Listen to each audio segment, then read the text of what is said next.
എൻ്റെ ഫാമിലിക്ക് വേണ്ടിയാണെങ്കിലും എൻ്റെ ബിസിനസ്സിന് വേണ്ടിയിട്ടാണെങ്കിലും ഞാൻ ഇതുവരെ എൻ്റെ ഇൻഫ്ലുവൻസ് യൂസ് ചെയ്തിട്ടില്ല. ഇന്ന് നിന്നെ സ്റ്റേഷനിൽ നിറക്കാൻ വേണ്ടി എനിക്കതെല്ലാം ഉപയോഗിക്കേണ്ടി വന്നു. ഒരുപാട് പണവും ചെലവാക്കേണ്ടി വന്നു. വെറുതെ ആണോ? വെറുതെ ചെലവാക്കിയതാണോ? ഞാൻ തന്ന പണം കൊണ്ടല്ലേ വളർന്നത്. നിന്റെ മകളുടെ കല്യാണം നടത്താനല്ലേ ഇതൊക്കെ ചെയ്തേ. രാജ്യത്തിന് വേണ്ടി സ്വാതന്ത്ര്യ സമരത്തിന് പോയതുപോലെ. എടാ, ഒരു കാര്യം ചെയ്യ, ഞങ്ങളെ രണ്ടുപേരെ അങ്ങ് കൊല്ല്. അപ്പൊ നിനക്ക് സമാധാനം കിട്ടുമല്ലോ. ആവണിയായിട്ടുള്ള എന്റെ കല്യാണം നടന്നില്ലെങ്കിൽ ഇത് തന്നെയല്ലേ സംഭവിക്കുക. നോക്ക്, സംഭവിക്കാനുള്ളത് സംഭവിച്ചു. ഇനി ഒരിക്കൽ കൂടി ഇങ്ങനെ എന്തെങ്കിലും ചെയ്തു കഴിഞ്ഞാ ഞങ്ങളെ കൊണ്ട് നിന്നെ ഇറക്കാൻ കഴിയില്ല. പോലീസുകാരോട് ഇവനെ വെടിവെച്ച് കൊല്ലാൻ പറയണായിരുന്നു. നിഹാരിക, ശബ്ദം എന്തിനാ ഉയർത്തുന്നേ? എനിക്കെന്തോ ഒച്ച വെക്കാൻ കഴിയില്ലെന്ന് കരുതിയോ? നീ ഒച്ച വെക്കുന്ന എന്തിനാ? നീ ചെയ്തു വെച്ച കാര്യങ്ങളൊക്കെ അറിഞ്ഞു കഴിഞ്ഞാ അവന് പിന്നെ നിന്നെ കല്യാണം കഴിക്കോ? എന്റെ ശ്രീകരന്റെ കല്യാണം നടക്കുവോ? ഇത് ഞാൻ ഇവിടെ വരെ എത്തിച്ചു. മൊത്തത്തിൽ നശിപ്പിച്ച കളയൂ ഇനി നീ. ഓരോന്ന് ചെയ്തു വെച്ചിട്ട് എല്ലാം അറിയിക്കാനാണോ പരിപാടി? ഓൾറെഡി കല്യാണം കഴിഞ്ഞ ആവണിയെ അവര് വീണ്ടും എങ്ങനെ കെട്ടിക്കും?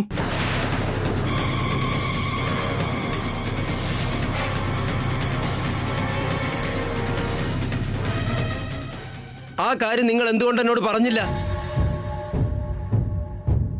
അത്ര വലിയ സത്യം എന്തിനു മറച്ചു വെച്ചു? പറയാൻ. അതല്ല, അവനിയുടെ കല്യാണം കഴിഞ്ഞെന്ന് നിന്നോട് ആരാ പറഞ്ഞത്? ആരാണേലും എന്താ, കഴിഞ്ഞതാണോ അല്ലേ? അതിനു മുമ്പ് നിന്നോട് ഈ കാര്യം അന്ന് പറഞ്ഞത് ആരാണെന്ന് പറയേ. ഞാൻ ഷോപ്പിൽ നിന്ന് സാരിയും വാങ്ങി പുറത്തിറങ്ങിയപ്പോ അവനിയുടെ അളിയൻ നരസിംഹത്തിനെ അവിടുന്ന് കണ്ടു. ഓൾറെഡി കല്യാണം കഴിഞ്ഞവളെ വീണ്ടും എങ്ങനെ കല്യാണം കഴിക്കും? നിനക്ക് സത്യം അറിയണമെങ്കിൽ അവനിയുടെ കഴുത്തില് താലി ഉണ്ടോ ഇല്ലയോ എന്ന് നോക്ക്. അവൻ പറഞ്ഞാ ഞാൻ അറിഞ്ഞത്. ഇനി എന്താ പറയുന്നേ? ഇതിന് നിങ്ങൾ എന്ത് മറുപടി പറയും? പറയാൻ. ചോദിച്ചത് കേട്ടില്ലേ? ഒരാളും മിണ്ടാത്തതെന്താ? പറയാൻ. നീ ഇതെന്താ വെക്കി? ആ കുടിയും വന്ന് പറഞ്ഞ കാര്യം വേദവാക്യാണെന്നാണോ നീ പറയുന്നേ? എന്താ? അയാളൊരു ഗംഭീര കുടിയനാ. വാ തുറന്ന കളവേ പറയൂ. ഈ ലോകത്ത് ആരെങ്കിലും ഒരു കുടിയൻ പറയുന്ന കാര്യങ്ങൾ വിശ്വസിക്കോ? അങ്ങനെ വിശ്വസിച്ച് രക്ഷപ്പെട്ട ആരെങ്കിലും ഇവിടെ ഉണ്ടോ? കൺഫ്യൂസ്ഡ് ആയിട്ടുണ്ട്. അപ്പോ നിഹാരിക പറയുന്നത് വിശ്വസിക്കുന്നുണ്ട്. എന്റെ ദൈവമേ, അവൾ എന്തായാലും ഡീൽ ചെയ്തല്ലോ. അയാൾ ഇതിനു മുമ്പും വന്ന് ഞങ്ങളുടെ അടുത്ത് ഒരുപാട് കള്ളങ്ങൾ പറഞ്ഞത്. അതുകൊണ്ട് അവനെ ആ വീടിന്റെ ഗേറ്റിന്റെ ഇപ്പുറത്തേക്ക് കടത്താറേ ഇല്ല. അപ്പൊ അവൻ കള്ളം പറഞ്ഞതാണോ?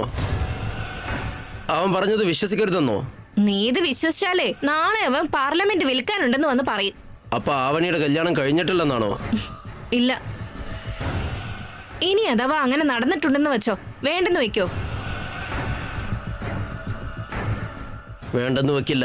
അങ്ങനെയുള്ളപ്പോ നടന്നിട്ടുണ്ടെങ്കിൽ നിനക്കെന്താ, നടന്നില്ലെങ്കിൽ എന്താ? ഏതെങ്കിലും ഒരു വിധത്തിൽ അവളെയും കെട്ടി ദുബായിലേക്ക് പോവാൻ നോക്ക്. അതിനിടയ്ക്ക് തോക്കും പിടിച്ചോണ്ട് റോഡിൽ കൂടെ നടക്കാൻ നിൽക്കണ്ട.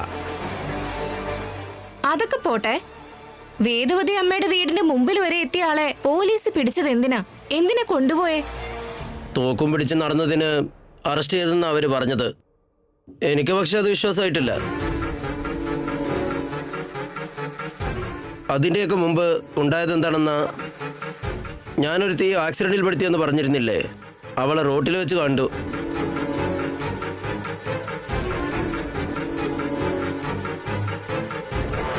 അങ്ങനെ ഒരുവിധം രക്ഷപ്പെട്ട് വേദവതി അമ്മയുടെ വീട്ടിൽ കയറി.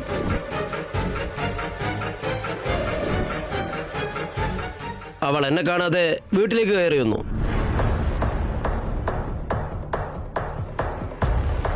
നിങ്ങളുമായിട്ട് മീറ്റിംഗും നടത്തി.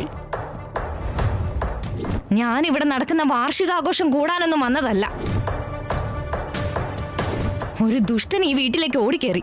അവനെ പിടിക്കാൻ വേണ്ടിയാ ഞാൻ ഇങ്ങോട്ട് വന്നത്. അപ്പോ നീ ആക്സിഡന്റിൽ പെടുത്തിയത് സുജാതയായിരുന്നോ? ആരാ എന്താന്നൊക്കെ എനിക്കെങ്ങനെ അറിയാം? ആള് നീ അറിയോ? എടാ, അവിടെ വേറെ ആരും അല്ല, ആവനിയുടെ ചേച്ചിയാ.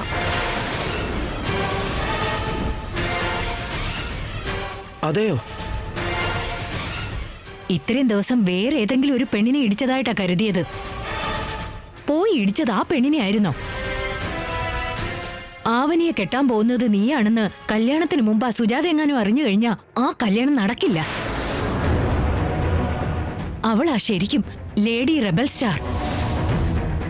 അപ്പോ വികാസിന്റെ കല്യാണം ഇനി നടക്കില്ലേ? ഹലോ, നിങ്ങൾ ആരും ടെൻഷനാവണ്ട. നിങ്ങൾ ആവനയായിട്ടുള്ള എൻ്റെ കല്യാണം സെറ്റ് ചെയ്യൂ. ആ കല്യാണത്തിന് സുജാത വരാതെ ഞാൻ നോക്കിക്കോളാം.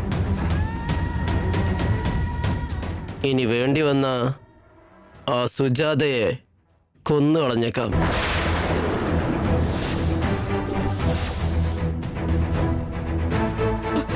ദയവ് ചെയ്ത് നീ ഈ ഇഷ്യൂ ഇനിയും കോംപ്ലിക്കേറ്റഡ് ആക്കല്ലേ. കഥ ഞാൻ നോക്കിക്കോളാം. നീ പറയുന്നത് മാത്രം നോക്കിയാ മതി. ആ, ഞാൻ പോയിട്ട് വരാം.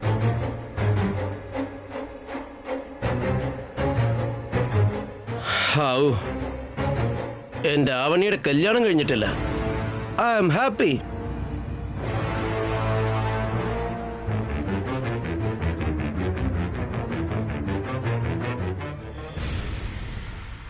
നിഹാരിക പ്ലാൻ ചെയ്തത് പ്രകാരം ഇന്നലെ നമ്മുടെ വാർഷികാഘോഷത്തില് വികാസിന്റെയും ആവനയുടെയും റിംഗ് എക്സ്ചേഞ്ച് കൂടി നടന്നിരുന്നെങ്കിൽ എന്ത് രസമായിരുന്നു. അമ്മേ, ഇതമ്മേ കോഫി. അച്ഛാ, റാഗി വെള്ളം കുടിച്ചാ മതി. അതിരാവിലെ കോഫി കുടിക്കുന്നത് നല്ലതാ. ബ്രെയിൻ സ്റ്റിമുലേറ്റ് ആയിക്കോളും. കോഫി കുടിച്ചു കഴിഞ്ഞാ ഹാർട്ട് അറ്റാക്ക് വരാൻ സാധ്യതയുണ്ടെന്ന് ഡോക്ടർമാര് വരെ പറയുന്നത്. അതുകൊണ്ട് റാഗി വെള്ളം കുടിക്കുന്നതാ ആരോഗ്യത്തിന് നല്ലത്. രണ്ടാളും വലിയ ഡോക്ടേഴ്സിനെ പോലെ സംസാരിക്കുന്നത് എന്താ? ഇപ്പൊ അച്ഛനും അമ്മയും ആര് കൊണ്ടുവന്നതാ എടുക്കുന്നതെന്ന് നോക്കാം. ഭാവി മരുമകള് തരുന്ന റാഗി വെള്ളമാണോ അനന്തരവള് തരുന്ന കോഫിയോ? ആരോട് എത്ര സ്നേഹം ഉണ്ടെന്നൊക്കെ ഇപ്പൊ അറിയാൻ പറ്റും. നമസ്കാരം അമ്മേ. അമ്മേ നമസ്കാരമുണ്ട്.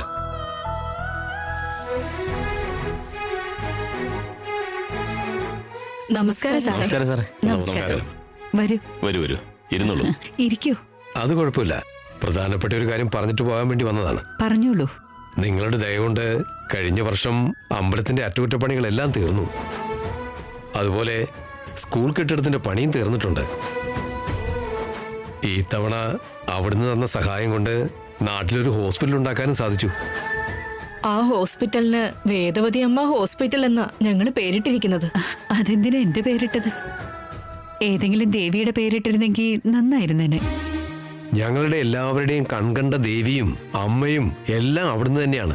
അതുകൊണ്ട് അമ്മയുടെ പേര് വെച്ചത്.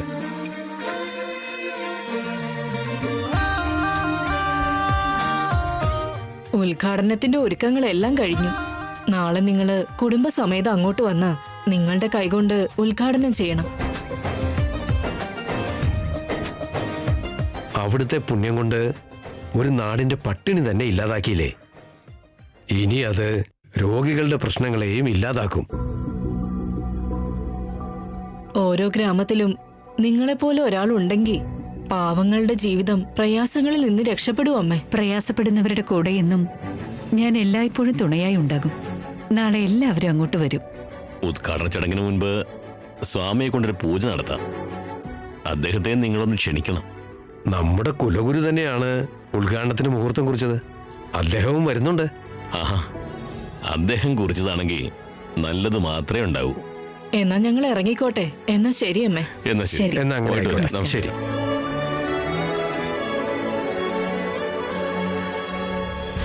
വേദ, എനിക്കൊരു ആലോചന. എന്താ ഏട്ടാ? ഹോസ്പിറ്റൽ ഓപ്പണിംഗ് ഇനി എന്നെ കൊണ്ട് ചെയ്യിപ്പിക്കാനാണോ അച്ഛാ? എന്തിനാ? അപ്പൊ തന്നെ അടപ്പിക്കാനാ? ആവനി, തമാശക്ക് പറഞ്ഞതല്ലേ, എന്തിനാ ദേഷ്യം പിടിക്കുന്നേ? വേദ, ഇന്നലെ ആവനിയുടെയും വികാസിന്റെയും നിശ്ചയം മിസ്സായില്ലേ? അതെ ഏട്ടാ. നമ്മുടെ കുലഗുരുവിന്റെ സമക്ഷത്തിൽ അവരുടെ കല്യാണ മുഹൂർത്തം കുറിച്ചാലോ?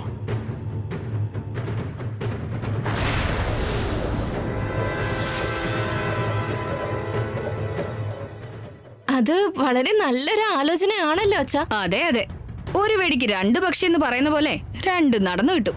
നമ്മുടെ ഗുരുവിനെ കൊണ്ട് ശ്രീകറിന്റെയും നിഹാരികയുടെയും കല്യാണ മുഹൂർത്തം കുറിപ്പിച്ചതുകൊണ്ട് അദ്ദേഹത്തെ കൊണ്ട് തന്നെ അവനുടെയും വികാസിന്റെയും കല്യാണ മുഹൂർത്തം നമുക്ക് കുറിപ്പിക്കാം.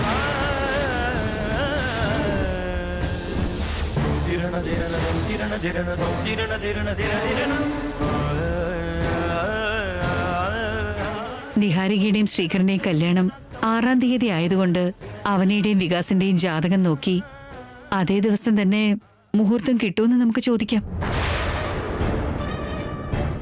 അങ്ങനെ കിട്ടിക്കഴിഞ്ഞാ നമുക്ക് 2 കല്യാണങ്ങളും ഒരു പന്തലിൽ തന്നെ വെച്ച് നടത്താം.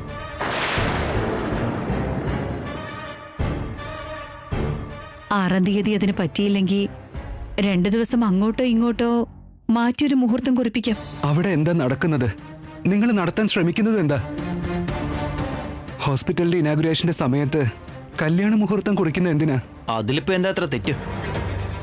ഹോസ്പിറ്റൽ ഇനോഗ്രേഷൻ എന്താ ഒരു ദിവസം മുഴുവനും ഉണ്ടാകുമോ? 1-2 മണിക്കൂറല്ലേ കാണുള്ളൂ. ഇടയ്ക്കൊരു സമയം നോക്കി മുഹൂർത്തം കുറിക്കുകയാണെങ്കിൽ അതല്ലേ നല്ലത്. അവൻ ആ പറഞ്ഞത് കാര്യമുണ്ട്. സ്വന്തം അനന്തരവൾക്ക് പെട്ടെന്നൊരു കല്യാണം നടത്തി കൊടുക്കാൻ വേണ്ടി അച്ഛനും അമ്മയും അതിന്റെ റെസ്പോൺസിബിലിറ്റി ഏറ്റെടുക്കുമ്പോ ശ്രീകരേട്ടൻ എന്തിനാ ഇങ്ങനെ തടസ്സം നിൽക്കുന്നേ? ശരിക്കും എനിക്ക് നേരത്തെ തൊട്ടേ സംശയമുണ്ട്. ചേട്ടൻ ഇങ്ങനെ ആവനയുടെ കാര്യങ്ങൾക്ക് വല്ലാണ്ടങ്ങ് കെയർ കൊടുക്കുമ്പോ. എല്ലാവരും ഒന്ന് നിർത്തുന്നുണ്ടോ?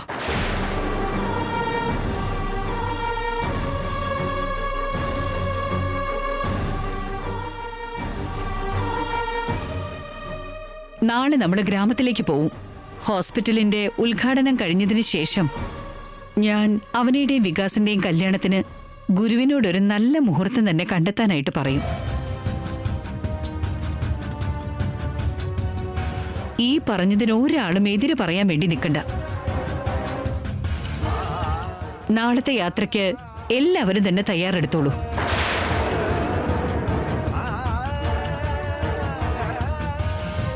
വായേട്ടാ.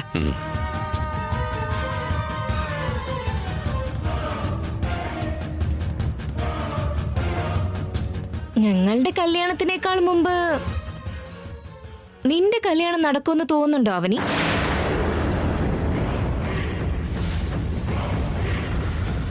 അതൊന്ന് പെട്ടെന്ന് നടന്നിരുന്നെങ്കിൽ നമുക്കൊരു തലവേദന കുറഞ്ഞു കിട്ടും.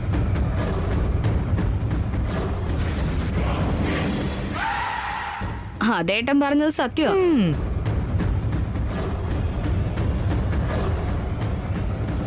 ഇന്നലെ നടന്ന വലിയ പരീക്ഷണത്തിൽ നിന്ന് നമ്മൾ രക്ഷപ്പെട്ടതേ ഉള്ളൂ. ഇന്നതാ വീണ്ടും വേറൊന്ന്. എല്ലാവരുടെയും സമക്ഷത്തില് ഗുരു അവിടെ കല്യാണ മുഹൂർത്തം കുറിക്കും. അവിടെ വെച്ച് എനിക്കൊന്നും പറയാൻ പറ്റാത്ത അവസ്ഥയാവും. നാളെ ഞാൻ എങ്ങനെ രക്ഷപ്പെടുവേട്ടോ?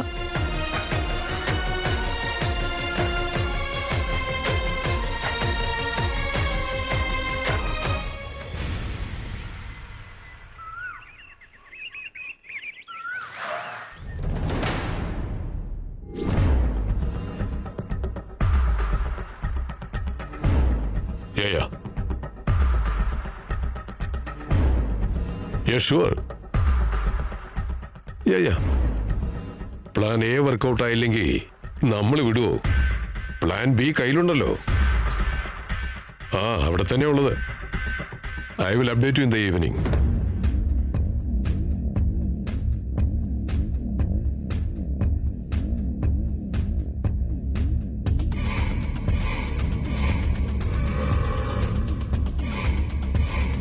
കർണ, സർ, നമ്മൾ ആഗ്രഹിച്ചത് നമ്മൾ സ്വന്തമാക്കാത്ത ചരിത്രം ഇതുവരെയും നമ്മുടെ ഹിസ്റ്ററിയിൽ ഉണ്ടായിട്ടില്ലല്ലോ. ഇല്ല സർ. ആ വേദവതി നടക്കില്ലെന്ന് പറഞ്ഞതും അവരുടെ മകൻ എന്റെ കഴുത്തിൽ പിടിച്ച് തള്ളിയതും മായാസഭയിൽ ദുര്യോധനന് സംഭവിച്ച അപമാനം പോലെ തന്നെയുണ്ട്. അതെ സർ. ഈ പാടങ്ങൾ ഫാക്ടറിക്ക് വേണ്ടി ചോദിച്ചപ്പോ കർഷകർ വേദവതിയുടെ അനുവാദം വേണമെന്ന് പറഞ്ഞു. ഇവിടെ ഫാക്ടറി വേണമെന്നുള്ളത് എന്റെ സ്വപ്നമാണ്. സ്വപ്നങ്ങളെ സത്യമാക്കുന്നവർക്ക് മാത്രമേ വിജയിക്കാൻ കഴിയൂ. ശരിയല്ലേ? അതെ സർ. വേദവതി നാളെ ഫാമിലിയോടൊപ്പം ഹോസ്പിറ്റൽ ഓപ്പണിങ്ങിന് വരുന്നുണ്ടെന്ന് നാട്ടുകാരുടെ സംസാരത്തിൽ നിന്നും മനസ്സിലായി. ഭാവി മരുമകളുടെ കാര്യത്തില് ജാതകത്തിന്റെ സെന്റിമെന്റ്സ് ഉണ്ടെന്നും ആ ജാതകമുള്ളൊരു മരുമകളെ കിട്ടിയെന്നും അറിയാൻ കഴിഞ്ഞു. ബൈബിളിലെ സാംസന്റെ ജീവൻ മുടിയിലാണെന്നതുപോലെ വേദവതിയുടെ ശക്തി ആ മരുമകളുടെ കയ്യിലാണ്. അവരുടെ ആ പ്രിയപ്പെട്ട മരുമകളെ നമ്മൾ കിഡ്നാപ്പ് ചെയ്യുകയാണെങ്കിൽ ആ ബലം ബലഹീനതയായി മാറുമെന്ന് ഉറപ്പാ. Am I right? 100% സർ. മരുമകളെ പിടിച്ച് മുന്നിൽ നിർത്തി ബ്ലാക്ക്മെയിൽ ചെയ്താൽ ഈ പാടം മാത്രമല്ല, ഈ നാട് തന്നെ വിൽക്കും അവര്. ആ മരുമകൾ ആരാണെന്ന് എനിക്കറിയാം. എന്നെ സംശയിക്കാത്ത രീതിയിൽ പ്ലാൻ ചെയ്യണം. നീ ശങ്കറിനെ വിളിച്ച് നാളെ കാണണമെന്ന് പറ. Okay sir.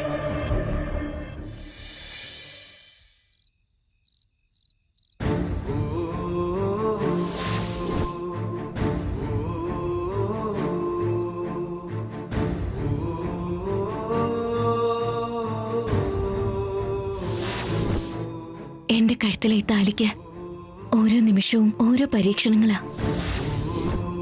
എങ്ങനെയൊക്കെയോ കഷ്ടപ്പെട്ട ഞാനിത് സംരക്ഷിച്ചു കൊണ്ടു നടക്കുന്നത്. അതിന്റെ കാരണം നിന്റെ ആശീർവാദമാണ്, നിന്റെ അനുഗ്രഹമാണ്.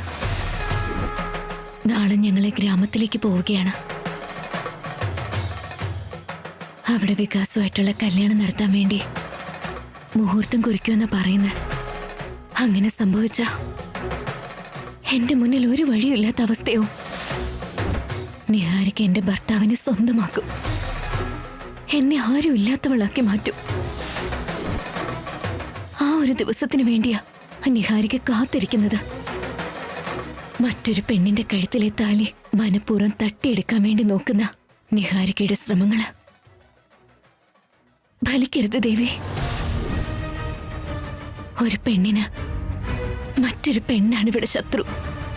ആ ശത്രുവിൽ നിന്നും എന്റെ ഭർത്താവിനെ രക്ഷിക്കാനുള്ള എന്റെ പോരാട്ടം ഞാൻ തുടരും.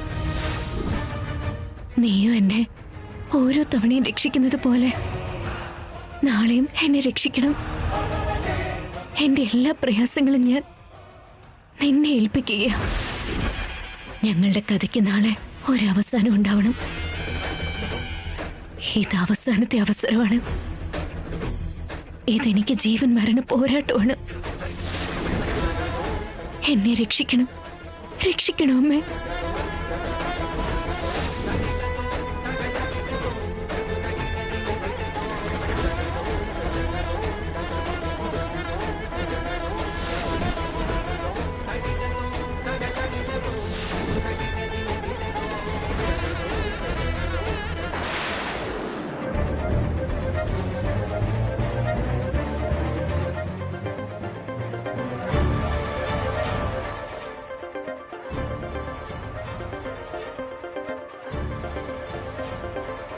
ചേച്ചി ഒന്ന് വേഗം വാ.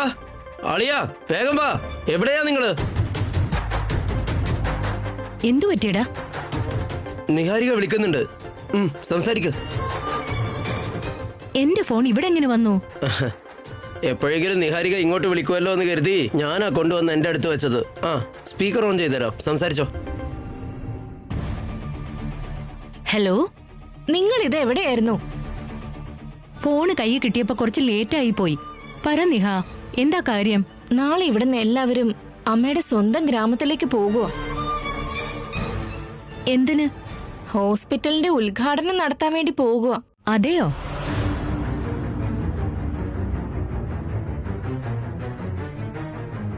ഹോസ്പിറ്റലിന്റെ കാര്യം നമുക്ക് അത്ര വലിയ ഇമ്പോർട്ടൻസ് ഉള്ള കാര്യമൊന്നുമല്ല. ശരിക്കുള്ള കാര്യം ഞാൻ എന്താണെന്ന് പറയാം. നാളെ അവിടുന്ന് ഇവിടത്തെ അമ്മ കുലഗുരുവിനെ കൊണ്ട് ആവനിയുടെയും വികാസിന്റെയും കല്യാണ മുഹൂർത്തം കുറിക്കാൻ പോവാ. സത്യമാണോ? അതെ ഗൗതമി. ഞാൻ സിറ്റുവേഷൻ നോക്കിയിട്ട് നിങ്ങളെ വിളിച്ചോളാം. അതുവരെ എന്തായാലും ഈ കാര്യം നിങ്ങളുടെ നശിച്ച അനിയനോട് പറയണ്ട.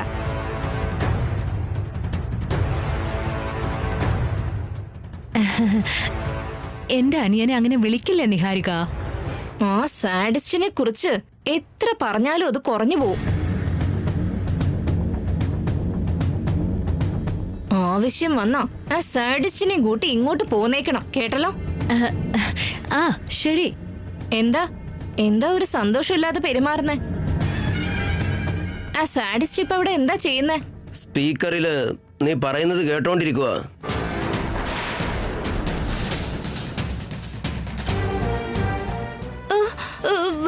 വിക്കി, നീ അവിടെ തന്നെ ഉണ്ടായിരുന്നോ? നീ പറഞ്ഞു കേട്ട വിഷമത്തെക്കാൾ മുഹൂർത്തം കുറിക്കാൻ പോവുകയാണെന്ന് നീ പറഞ്ഞിരുന്നില്ലേ? ആ സന്തോഷത്തിലാ ഞാൻ.